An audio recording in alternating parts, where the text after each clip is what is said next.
look at where I've been, and if you want to dance, let's dance. I love dancing. You'll see that I was a BYU dance instructor, teaching social dance, Latin American dance. I was pretty good at it. And then I got a job at Arthur Murray's teaching dance in Salt Lake City, which I tried to put together a union. That was a nightmare. Human beings say a lot of things, but they don't do much. I learned that lesson. So, if you say, hey, we can beat this guy is no warning or threat, or he doesn't know what the hell he's doing, let's dance. I'm going, good. You be the girl, and I'm going to lead you in the dance. So, that's kind of where I am. I have many other videos to post. Hopefully they'll be helpful. But if my people need a line of credit, and I feel that it's a worthy case and a worthy cause, I'll do pro bono. I will give them a line of credit, and then they're not going to be able to pay, and if they don't, I'm going to write it off as a bad debt on my income tax. So, I'm going to end this video. I don't know how long it's been. I will do probably another introduction video. This is number 2. I had number 1, this is number 2. And I think I'm probably going to do number 3. And then I'm going to do several small videos on cases that I've done and techniques that I've used that are unethical, but they're legal. I win. I win. Is that for ego? No. No. It's for justice, for people who can't defend themselves. I've been blessed with a mind, a handicapped body, and a brain to be able to defend people who are basically defenseless. I'm sorry this video had to be made. I'm sorry it's around the law table, or the manager's looking at it going, okay, now we have an idea what we're up against. Do we want to really open this can of worms? My judgment, at being 75 years old, I wouldn't. I wouldn't. This is a nightmare. This is a thunderstorm. This is a tornado. It's not a hurricane or an earthquake. A tornado picks and chooses. It'll destroy one house and let 3 go. It'll take one town to its knees and let the other town, they're unpredictable. I used to call my littlest girl, or the baby of one marriage, a white tornado. She was everywhere. This is your weather report. You're in for a tornado. If you want to be in a tornado, the safest place to go is underground in a shelter, or maybe in the bathtub in the center of the house, hoping that the walls will protect you. But I have the time, I have the knowledge, I have the money, and you can't do anything except exterminate me. Now, could you get a hitman? Most of you are going, a hitman? Is this guy really? Yeah, you could get a hitman. Now let me tell you something about terrorists and hitmen. Most of the time, if you're young and you're up and coming, you don't want to die. You have your whole life ahead of you. When you're 75 years old, bipolar, 320 pounds, and diabetic, living on 2 pumps that pump insulin into me and regulate all day long, I don't give a damn if I die today or tomorrow. I did the best that I could. My videos hopefully will live a long time, maybe help other people. So when I was younger, I used to say, I don't care if you shoot me, but don't shoot me, I'm going to be professional, in the genitals. If you shoot me in the head and make me dead. These days, at 75, you can shoot me in the genitals, I don't care. It's not going to make any difference in my life at all. That's become a moot issue. Now, I've had death threats. I've had people excuse me, threaten me and threaten my family. That's not unheard of with what I do. Here's how I respond to that. I don't care if I die. Blow me up. Make me John Hoffman in Salt Lake City, blowing people up and blowing himself up. I don't care. If you kill me, I could care less. My wife has plenty of insurance. Houses are paid for. She's going to be just fine. And you might be doing her a favor. I don't know.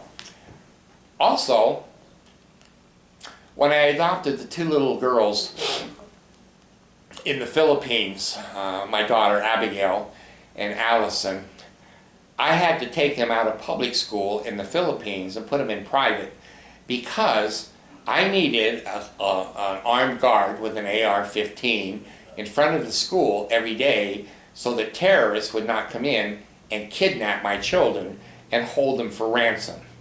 They're all grown up now. I told you, I'm so proud. I was talking to Abigail tonight. She's a sergeant in the United States Army in South Korea, getting promotions over and over again. So proud of her.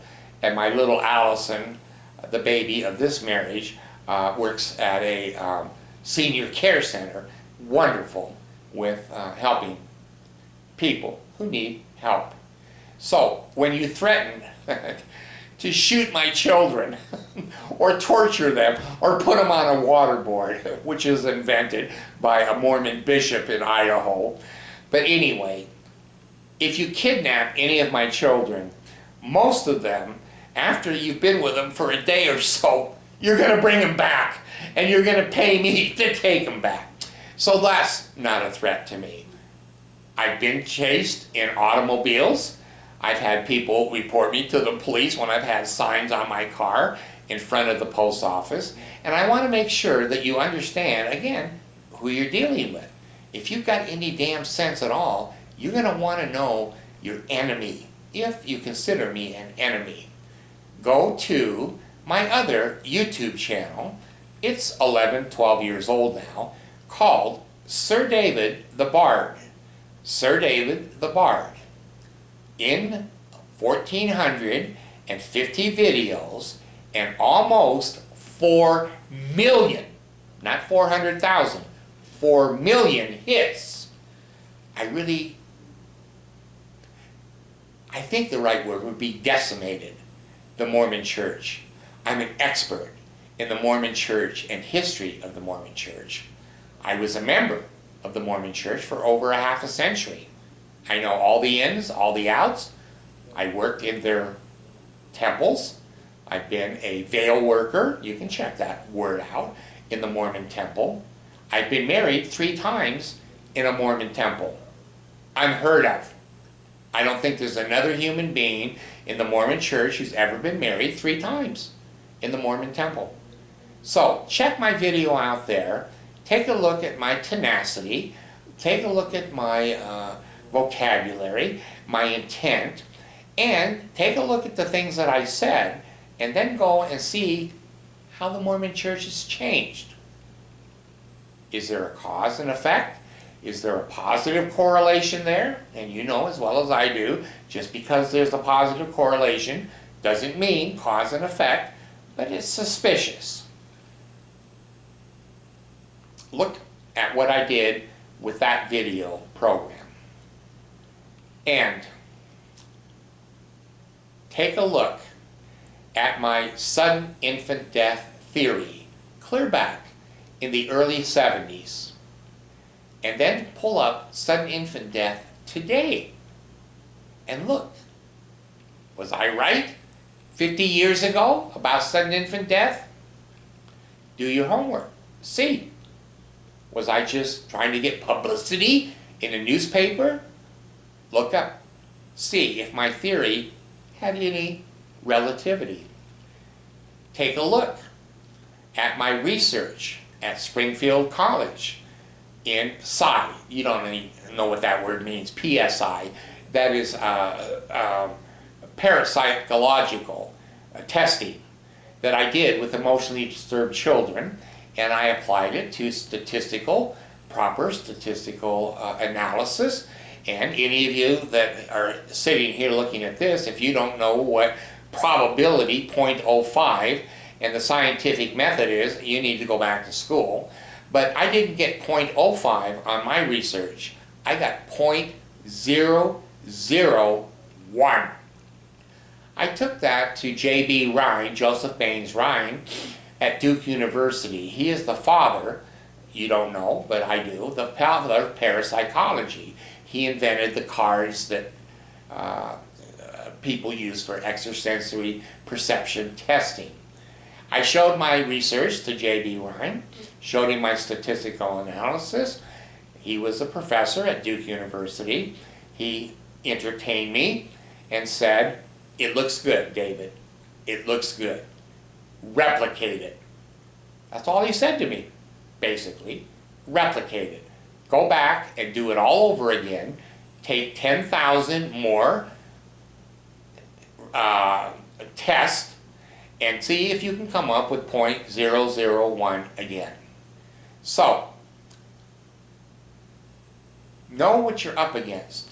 Know what the weaknesses are of your opponent, and then exploit those weaknesses. If they don't have very many weaknesses, be careful. Be careful.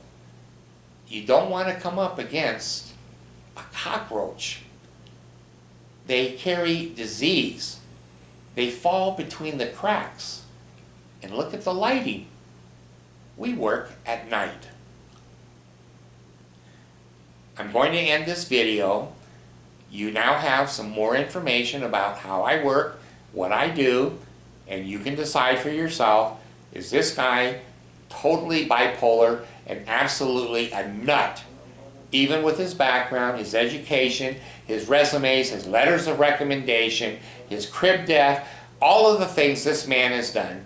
Is he really a Renaissance man that we're going up against? Go to your AI and check. Give me 20 Renaissance men. She will. She'll tell you who they were and what they did. I'm excited. I thought a couple of years ago I was just going to die. Then I basically, lived a good life. Now I've been reborn. And I have a lot of experience with disability. And I have a lot of experience with the law and how people respond to disabled people. And I'm excited. I want to win some more. I want to help some more. And I want to be doing good in this world. I advise you who are looking at this video, do the right thing. Gosh, just be a good human being. That's all I'm asking. I don't want to be adversarial.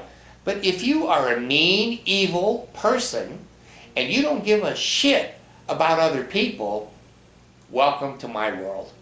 Welcome to my world. You're not going to look mean, evil. You're going to have a nice dress on. You're going to have a little briefcase. You're going to have your hair done up and a tie. And you're going to look good. I don't look good anymore. But I do good. I think that's more important. I don't care that I can sit here in my shorts and not underwear, shorts, and have a Coke and potato chips, and I brought you into my house, and I came into your office and into your life. Do the right thing. Be a good human being. Be sensitive to disabled people. Don't make the law, and don't make the cockroach make you do the right thing. Just do the right thing on your own. But if you want to dance, I'm the dance teacher. Let's dance. Now, I'm going to get my fat body out of this chair and turn my camera off because I don't have a lot of assistants and I don't have, program people, and I'll probably fall down and you'll all laugh yourself to death.